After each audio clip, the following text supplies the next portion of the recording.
মাঝে মাঝে আউটিং এ যাবেন, ঘুরতে যাবেন, ভাবিরে নিয়ে বেড়াইতে গেছেন, কে কে এই বছর দেখি হাত তোলেন, হাত নামান। এই ওয়াজ শোনার পরে এই বছর যাবেন কারা কারা, হাত তোলেন।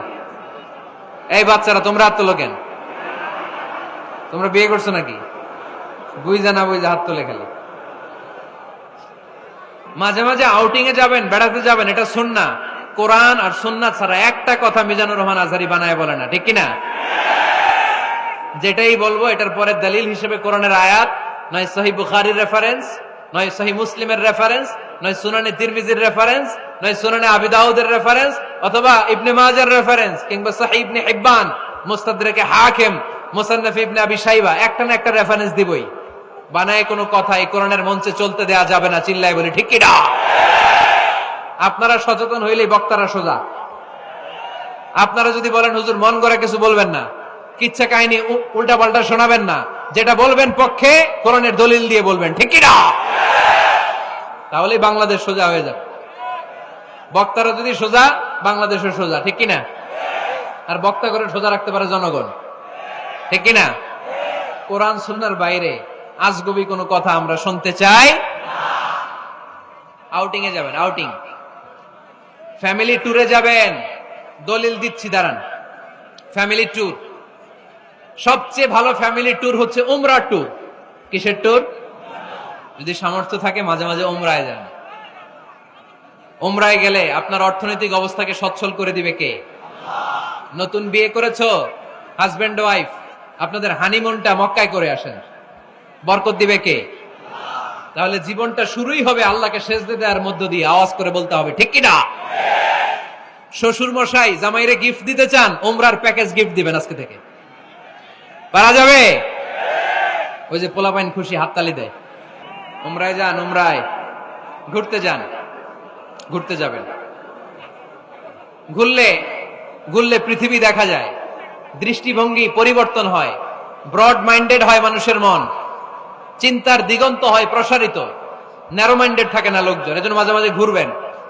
এজন্য কোরআনে রব্বুল আলামিন বলেন, কুল সিরু ফিল আরদি সুম্মা আনযুরু কাইফা কানা আকিবাতুল মুকাযযিবিন। ও আমার বান্দারা, জমিনে ঘুরে বেড়াও, অবিশ্বাসীদের সাথে, গাদ্দারদের সাথে আমি আল্লাহ কি আচরণ করেছি নিজ চোখে দেখে আসো। আপনি যদি মিশরে যান, তাহলে মিশরে ফেরাউনের লাশ আছে না নাই? কারুনের বাড়ি আছে না নাই? আপনি যদি জর্ডানে যান, ওখানে ডেড সি, মৃত সাগর। দলিল কি?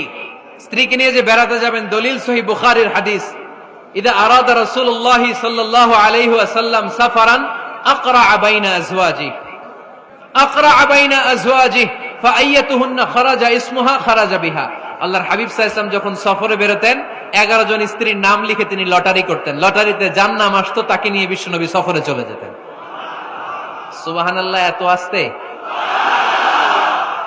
আল্লাহর হাবিব সাল্লাল্লাহু আলাইহি ওয়াসাল্লামের 11 জন স্ত্রী ছিল, সবাইরে নিয়ে তো আর যাওয়া যাবে না। এই লটারিটা জায়েজ, এই লটারি জায়েজ। 11 জনের নাম লিখে, এটাকে আরবিতে বলে, বুখারীর ভাষায় কুরআ। আরবিতে কি বলে? কুরআ। ইদা আরাদা, আম্মা জান আয়েশার বর্ণনা, সহিহ বুখারীর হাদিস, ইদা আরাদা রাসূলুল্লাহ সাল্লাল্লাহু আলাইহি ওয়াসাল্লাম সাফারান আকরা বাইনা আজওয়াজি ফাআইয়াতুহুন্না খারাজা সাহমুহা খারাজা বিহা।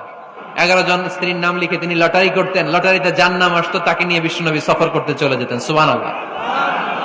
সফরের মধ্যে রাত্রিবেলায় বিশ্বনবী মরুভূমিতে তাঁবু টাঙাতেন, আম্মা জান আয়েশার সাথে বিনোদনমূলক কার্যক্রম করতেন, হাসি ঠাট্টা করতেন, দৌড়াদৌড়ি করতেন, খেলাধুলা করতেন। সুবহানাল্লাহ পড়েন। দৌড়াদৌড়ি।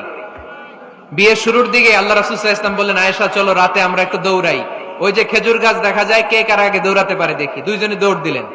আল্লাহর হাবিব সাল্লাল্লাহু আলাইহি ওয়াসাল্লাম ইচ্ছা করে আস্তে দৌড় দিলেন, যাতে আম্মা জান আয়েশা রাদিয়াল্লাহু তাআলা আনহা ফার্স্ট হয়ে যায়।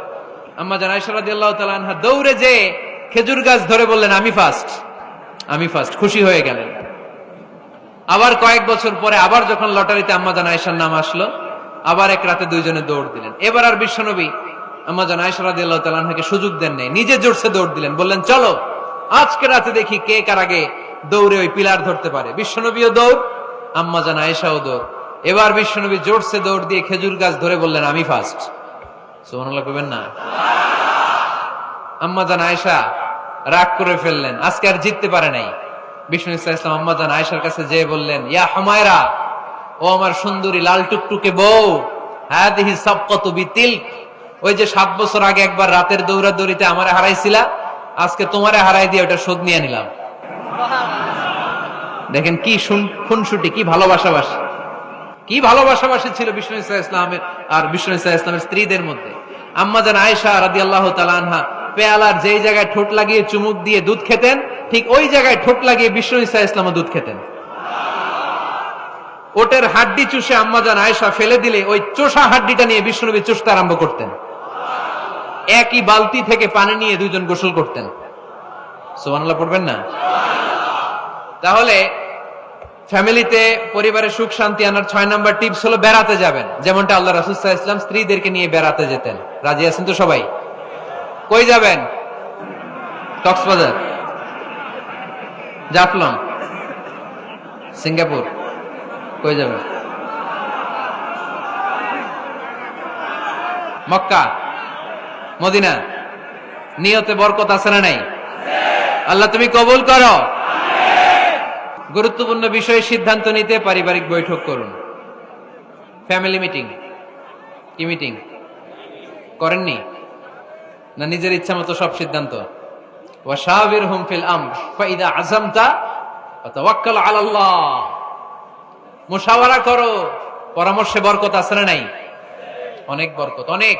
আল্লাহর হাবিব সাল্লাল্লাহু আলাইহি ওয়াসাল্লাম পরামর্শ করতেন। অনেক লম্বা লম্বা হাদিস আছে, এগুলো বললে অনেক রাত হয়ে যাবে, আমি ওদিকে আর গেলাম না। পরামর্শ করবেন। 8 নাম্বার